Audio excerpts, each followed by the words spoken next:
بسم اللہ الرحمن الرحیم۔ محترم سامعین، حضرت استاد محترم کے حکم پر آج میں آپ سے جس موضوع پر بات کرنے جا رہا ہوں وہ معاشرے میں پھیلی ہوئی ایسی برائی ہے جس میں ہم میں سے بہت سے لوگ بڑی کثرت سے ملوث ہیں، لیکن اس کی سنگینی کا ہمیں اندازہ نہیں۔ یہ ہے گالم گلوچ اور فحش کلامی۔ زبان سے صادر ہونے والے بدترین گناہوں میں لعن طعن اور فحش کلامی کرنا داخل ہے۔ یہ بد زبانی کسی بھی صاحب ایمان کو ہرگز زیب نہیں دیتی۔ زبان کے ذریعے اظہار رسانی کرنے والوں کو قرآن کریم میں سخت گناہ کا مرتکب قرار دیا گیا ہے۔ ارشاد خداوندی ہے، سورہ احزاب آیت نمبر 58، اور جو لوگ تہمت لگاتے ہیں مسلمان مردوں اور مسلمان عورتوں کو بغیر گناہ کیے تو اٹھایا انہوں نے بوجھ جھوٹ کا اور صریح گناہ کا۔ اسی طرح نبی علیہ السلام کی بہت سی احادیث میں گالم گلوچ، بد زبانی اور فحش کلامی کی سخت مذمت بیان فرمائی گئی ہے۔ مسلم شریف کی حدیث ہے کہ مومن پر لعنت کرنا ایسا ہی برا ہے جیسے اس کو قتل کرنا۔ اسی طرح مسلم شریف کی ایک اور حدیث کا مفہوم ہے، کامل مسلمان وہ جس کے ہاتھ اور زبان سے عام مسلمان محفوظ رہیں۔ مشکات شریف کی ایک حدیث کا مفہوم ہے کہ اللہ کی لعنت، اس کے غضب اور جہنم کے ذریعے آپس میں لعن طعن مت کرو۔ اسی طرح مشکات شریف کی ایک اور حدیث کا مفہوم ہے کہ مومن کامل لعن طعن کرنے والا اور فحش اور بے حیائی کرنے والا نہیں ہوتا۔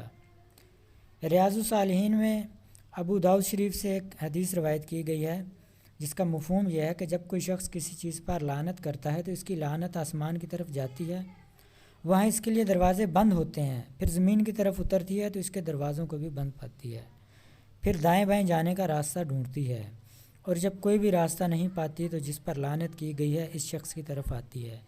اگر وہ لعنت کا مستحق ہے تو فبیہا، ورنہ لعنت کرنے والے کی طرف لوٹ جاتی ہے۔ خلاصہ یہ کہ لعنت کرنے والے کی لعنت خود اسی کے گلے پڑ جاتی ہے۔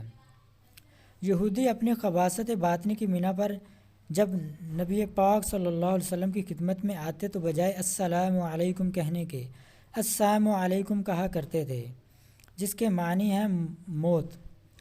تو آپ صلی اللہ علیہ وسلم اس کے جواب میں وعلیکم کہہ کر خاموش ہو جاتے، جس کا مطلب یہ ہوتا ہے کہ ان کی بد دعا انہی کے منہ پر مار دی جاتی۔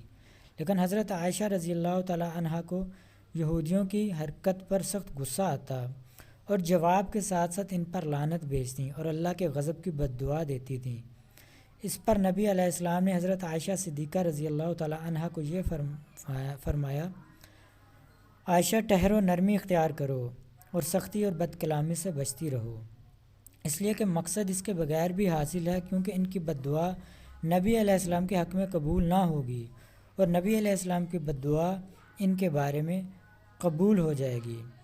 حضور صلی اللہ علیہ وسلم کے خادم خاص حضرت انس بن مالک رضی اللہ تعالیٰ عنہ فرماتے ہیں، رسول اکرم صلی اللہ علیہ وسلم گالیاں دینے والے، فحش کلامی کرنے والے اور لعنت کرنے والے نہ تھے۔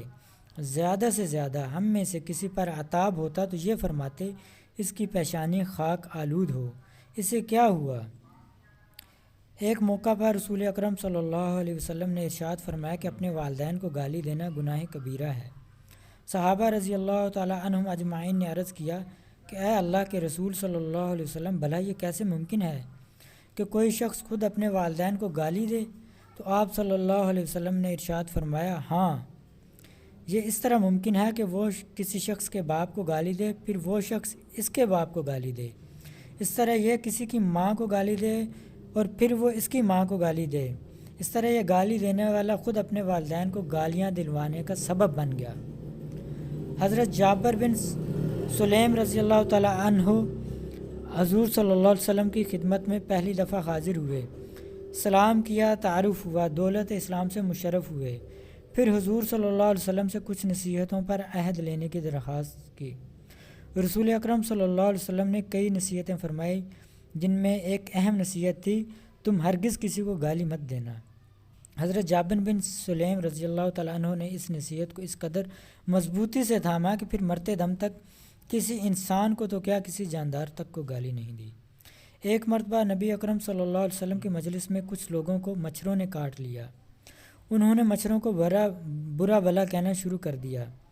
حضور اکرم صلی اللہ علیہ وسلم نے ان کو منع فرمایا کہ مچھروں کو برا بلا نہ کہو، وہ اچھا جانور ہے، اس لیے کہ وہ تمہیں اللہ کی یاد کے لیے بیدار متنبہ کرتا ہے۔ ذرا اندازہ لگائیے کہ جب جانوروں کو برا بلا کہنے سے روکا گیا ہے تو انسانوں کو ایک دوسرے پر لعن طعن کی اجازت کیسے دی جا سکتی ہے؟ اس بد زبانی اور فحش کلامی سے انسان کا وقار خاک میں مل جاتا ہے۔ آدمی خواہ کتنا ہی باصلاحیت اور اونچے عہدے پر ہو، لیکن بد زبانی کی وجہ سے وہ لوگوں کی نظروں سے گر جاتا ہے۔ اس لیے بد زبانی اور فحش کلامی سے خاص طور پر بچنا چاہیے۔ اللہ تعالی ہمیں عمل کی توفیق نصیب فرمائے۔ وآخر دعوانا الحمدللہ رب العالمین۔